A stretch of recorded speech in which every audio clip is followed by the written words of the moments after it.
page 29 is where the decision starts from.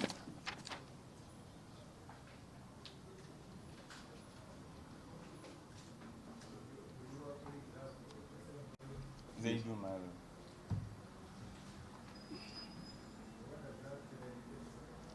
It's my lord, the law contemplates commencement of a suit before an affidavit can be sworn. My lord, you cannot swear an affidavit. You cannot swear an affidavit before a suit is filed. The first respondent could not swear. These affidavits could not be sworn before the first respondent filed his answer to the petition. And my lord, the authority uses the word swore. It's not anything else.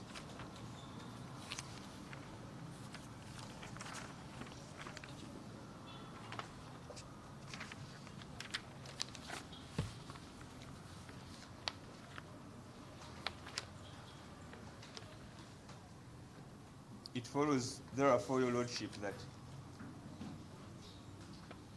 swearing and preparing of any evidence follows existence of a pleading, which is in this case an answer to the petition.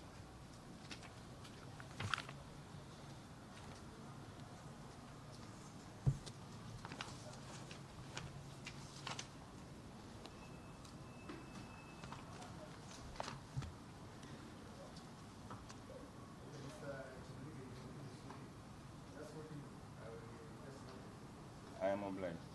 In Welltown, my lord Holdings, Welltown Holdings, Property Limited, versus Rudo Traders. Yes, this is another decision. It's at page 32.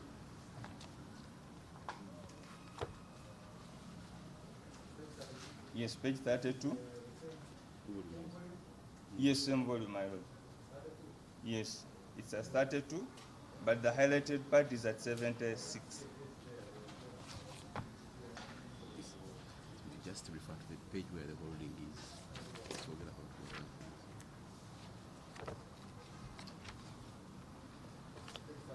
Yes, my lord.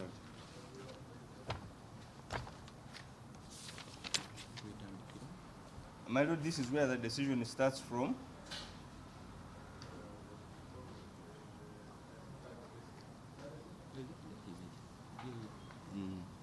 Yes, my lord, that is the case.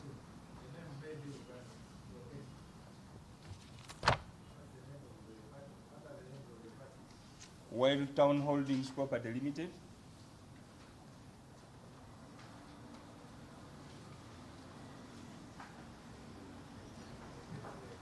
Welltown Holdings Property Limited.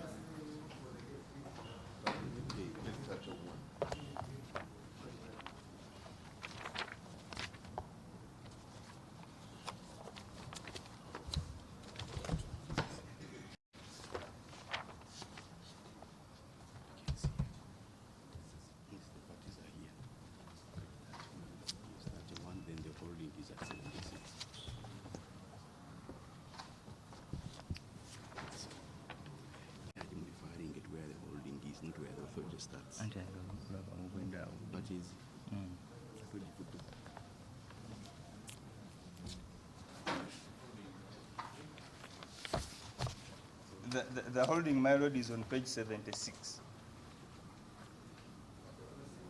The Supreme Court of Australia. The Supreme Court of Australia held, my lord, that in the present context, there is no reason in principle to distinguish between an affidavit that predates the demand by 2 days and an affidavit that predates the demand by 13 hours, where the 13 hours difference results in a document being signed on a different calendar day. My lord, what happened in this case is that someone made an application for a demand, but filed an affidavit verifying the application for the demand first. Now, the Supreme Court said that cannot happen. You cannot, that affidavit cannot verify a demand that it predates. My lord, it is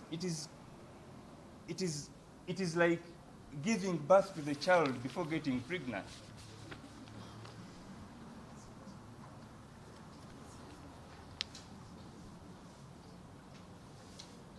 You cannot, our point, my lord, on this issue is you cannot swear, you cannot prepare, you cannot file evidence before the pleading is prepared like it was done in this case. Moreover, my lord, these affidavits tell a blatant lie about themselves. They were sworn on the 22nd before a commissioner for oaths, and they are saying they are supporting an answer that was not in existence by that time. And my lord, the law does not treat that blatant lie lightly. In Mbabali, my lord, versus Birekera Onsuruga, election petition number 36 of 2011. My lord, the holding is at page 150. Mbabali, the holding is at 150. Yeah, the case is on page number 96. Yes, page 96. Yes, my lord. It was held in that case, my lord, a sworn affidavit is not a document to be taken lightly. An affidavit which contains falsehoods is suspect on that account. And my lord, the court went ahead to strike it out. We invite you to strike these affidavits out. The holding is at page 150. We invite you, my lord, to strike out those affidavits. First, for predating the answer they seek to support, and second, my lord, for telling a blatant lie in view of Mbabali versus Suruga Birekera.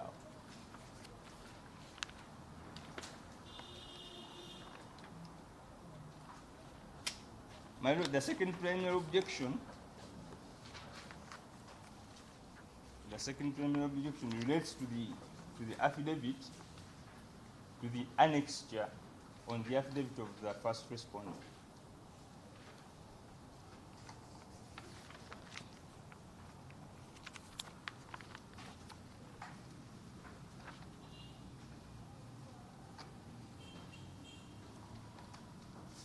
My lord, during his cross-examination, the first respondent identified this annexure called a parking list,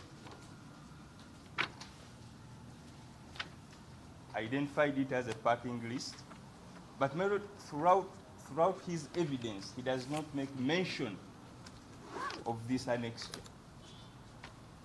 When you go to the annexure itself, it speaks about itself as annexure A. It speaks about itself as annexure A, but in the whole of his evidence, there is no annexure A. My lord, this makes the annexure alien, standalone,